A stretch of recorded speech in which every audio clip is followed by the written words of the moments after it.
muziky.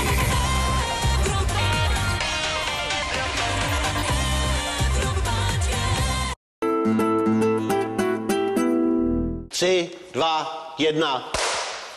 V další reportáži uvidíte, jak je jednoduché zbavit se vlastního manžela tím, že ho obviníte z pohlavního zneužívání vlastního dítěte.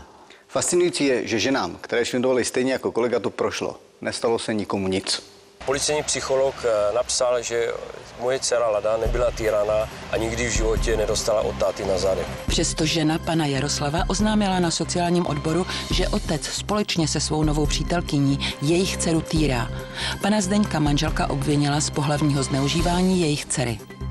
Po manželčiném podání trestního oznámení mě zavolala komisařka policie a sdělila mi, že by se mnou chtěla mluvit. A naznačila, že se to týká nějakého pohlavního zneužívání dítěte. V obou případech se nakonec znaleckými posudky i policejním vyšetřováním prokázalo, že o žádné týrání nebo pohlavní zneužívání prostě nešlo.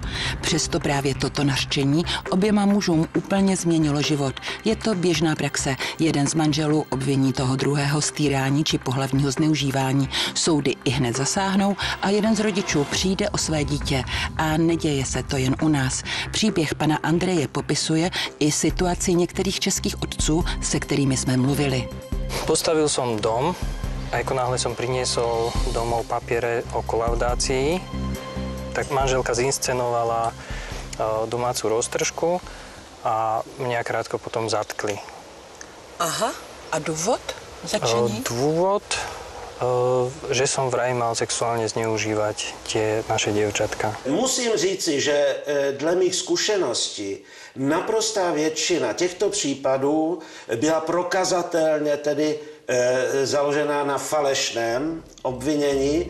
Nicméně měl jsem i případy, kdy skutečně k tomuto sexuálnímu zneužívání v té rodině docházelo. Obrana proti falešnému obvinění není v podstatě žádná a všechny příběhy vlastně končí stejně.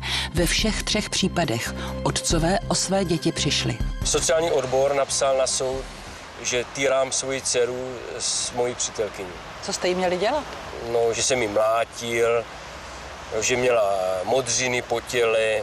Ve zprávě sociálního odboru je výpověď matky, která uvedla, že dcera je fyzicky i psychicky neúměrně týrána otcem a jeho současnou přítelkyní.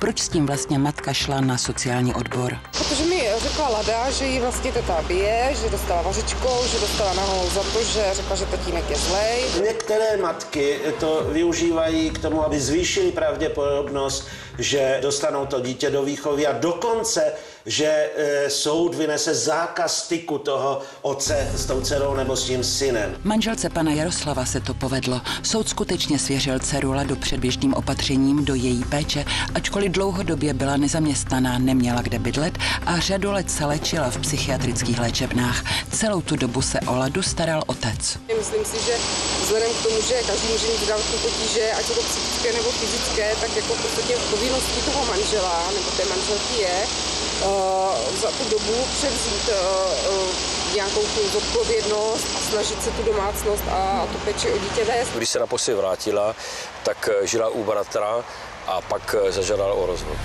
Pracovnice sociálního odboru zajistila matce bydlení v azylovém domě a protože byla matkou informována o tom, jak otec i jeho přítelkyně Ladu týrají, připravila zprávu pro soud. Tam vyšel zdejší soud zejména z té zprávy orgánu sociálně právní ochrany dětí, ze které vyplynulo, že ta dosavadní péče o nezletilou dceru není té dceři prospěšná.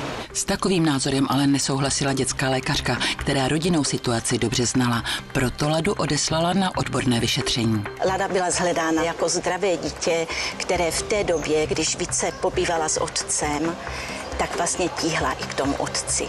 A byla dle mého názoru i názoru paní psycholožky spokojená. Takže úplně jiný závěr než ten, který sociální pracovnice odeslala k soudu. Ale já vám nebudu poskytovat žádný rozhovor, nic na kameru. Nic mi neřeknete. A důvod? To jsou záležitosti, které jsou důvěrné a já nemám právo nic o nezletilé tady vykládat. Matka, podpořená sociální pracovnicí, nakonec podala na policii trestní oznámení pro podezření z týrání Lady. Brněnští kriminalisté skutečně řešili případ údajného týrání 7leté dívky. Po důkladném šetření policisté případ odložili, jelikož ve věci nešlo o podezření z trestného činu, což bylo mimo jiné podloženo i znaleckým posudkem. K žádnému týrání dítěte tedy nedošlo. Pozoruhodné ale je, že policie, i když zjistila, že se jednalo o prokazatelně křivé obvinění, matku stíhat nezačala. Pro pana Jaroslava a jeho dceru ale bylo stejně pozdě. Soud vynesl usnesení, na jehož základě musel otec matce dceru předat. Došlo k tomu právě u dětské lékařky. Když jsme Ladě řekli, že teda půjde za maminkou, tak ta začala velmi plakat, křičet, bránit se, protože předtím byla dost dlouho u otce a prostě malé dítě, které tu změnu moc neakceptovalo, takže se velmi bránila. Jak vám určil soud, že se můžete stýkat s Ladou? Hodinu týdně. Pouze hodinu týdně? Pouze hodinu týdně. A sám? Při dozoru odborných pracovnic. A důvod? Kvůli tomu týrání. Dnes dcera pana Jaroslava říká, že jí hodina týdně s tatínkem úplně stačí. A je to stejná dcera, která se před rokem od něho nechtěla odtrhnout. A dneska je Lada v pohodě? Je v pohodě, úplně adaptovaná, prostě v pořádku, tam není žádný problém. Přišel jsem o to nejší, co mám. O dceru. To je to nejhorší, jakmile tam začne nějaký rozpor, boj mezi těma rodičema a začnou používat dítě jako zbraň nebo nástroj toho boje. To je nejhorší, co můžou tomu dítku udělat. Manželka pana Zdeňka na policii oznámila své podezření, že manžel zneužívá jejich dceru. Od ní se měla dozvědět, že jí tatínek strkal v autě prsty do dírky, myslela tím své přirození. Jí se to nelíbilo, chtěla jít za ní, ale on jí řekl, že se to nesmí dozvědět. Chtěla mě samozřejmě nějak poškodit, nějak znemožnit společensky a opravdu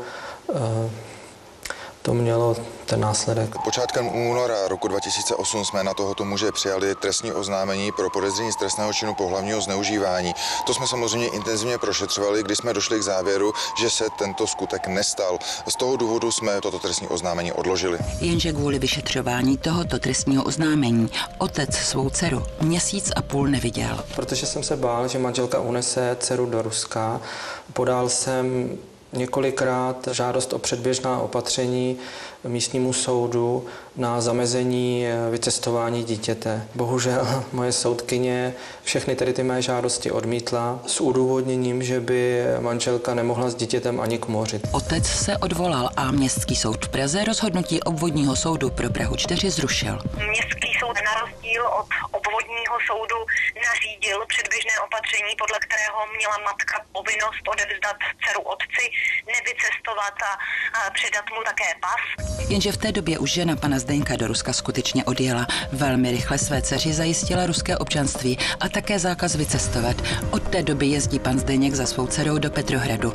Obtížně získává vízum a i když přijede, nikdy neví jistě, jestli svou dceru uvidí. A trvá to už 3 roky. Od doby únosu jsem v Rusku byl za Aničkou 15krát, z toho 4krát jsem Aničku vůbec neviděl, protože manželka mi neotvírala prostě dveře nebo tvrdila, že Anička není u ní. Pan Zdeněk se denně snaží své stále ještě ženě do Petrohradu dovolat. Mobil má vypnutý, pevnou linku nebere a tak volá do práce. Здравствуйте, здесь Зdeněk Hromadka. Могу, пожалуйста, говорить со своей супругой?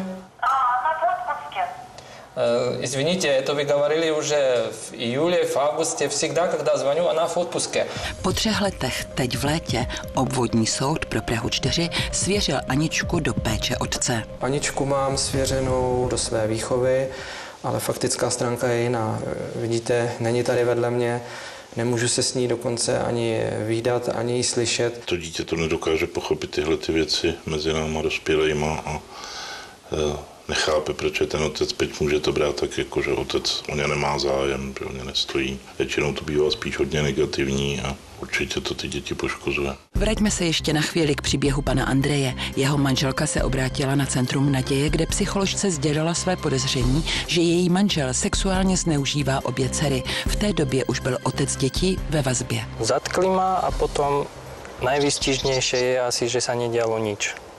pretože vo vyšetrovacej a potom následne súdnej väzbe som bol vyše 13 mesiacov, pričom len k znalcovi sa děti dostali až po 4 mesiacoch. Psycholožka malé holčičky vyšetřovala a vše natáčela. A i když starší dívka psycholožce říkala, že nechce o tom mluvit, nakonec souhlasila s tím, že jí tatínek dělá nehezké věci. Ve zprávě se píše, dívka z rozhovoru o případném sexuálním zneužívání uniká, až nápadně ho popírá. Myslíte si, že dítě, které neustále při výslechu říká ne, nakonec může říct ano, je to tak, jenom proto, aby mělo klid, může se to stát? Ano, to se může stát. Asi 8letá holčička přiznala, že jenom proto, aby už měla pokoj, tak řekla, že jo, že jí tatínek osahával. Po 13 mesiacoch som sa nejakým zázrakom dostal na kauciu z väzenia von. Až potom som sa mohol vlastne obhajovať a po ďalších 4 rokoch, to znamená po 5 rokoch od začiatku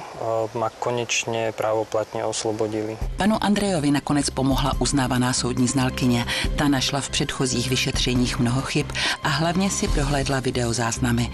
Podle znalkyně psycholožka diagnostiku malých dětí dělala velmi překotně. Děti nedostaly prostor spontánně popsat, co se vlastně podle nich stalo, kladla sugestivní otázky a nerespektovala právo dítěte na jeho ne. Zajímalo nás, co tomu dnes říká žena pana Andreje, a tak jsme jí zavolali na mobil. Zvedli to však v Centru naděje. Ona má len ku nám presmerované hovory. My s ní chceme mluvit ohledně obvinění z pohlavního zneužívání jejich dětí, které vznesla vůči svému manželovi. A nás samozřejmě zajímá její vyjádření. Ja som jej vaše telefónne číslo odovzdala a nemôžem pre vás nič viac urobiť. Falešné nařčení z pohlavního zneužití, zvláště v rodině, je nebezpečné pro všechny zúčastněné. Zvláště pro to dítě.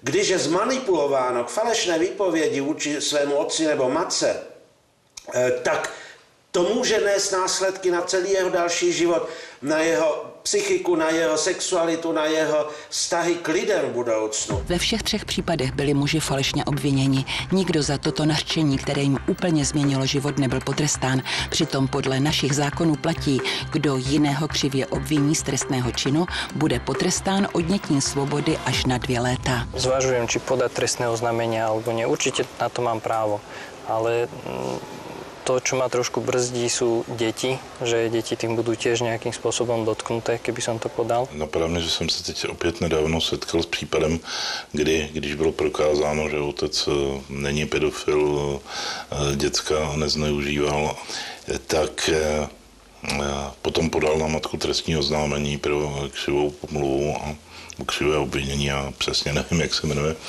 ten paragraf, ale nevím, jak to dopadlo. Myslím, že je to ještě v běhu v současné době.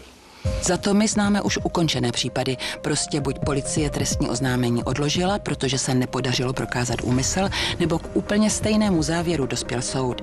A tak zůstali potrestáni pouze ti falešně obvinění a samozřejmě děti. Děti z toho asi vyjdú najhoršie.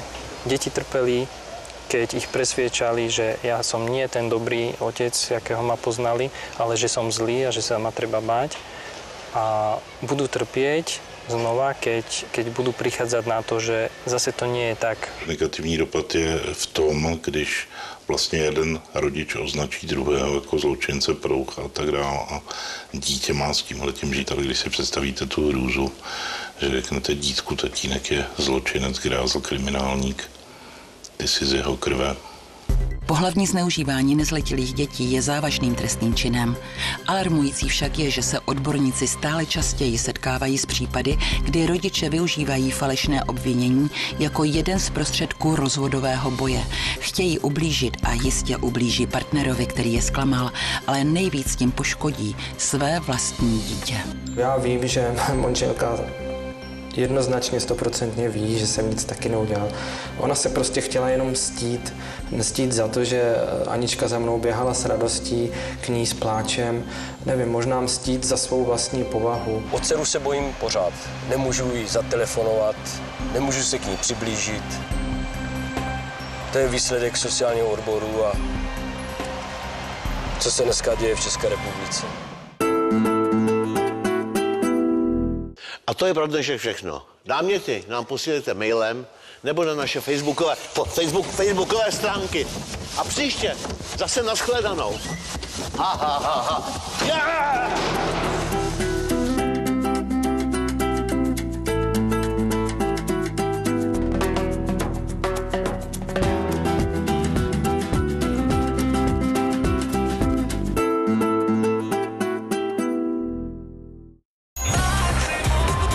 Maximum tvý muziky.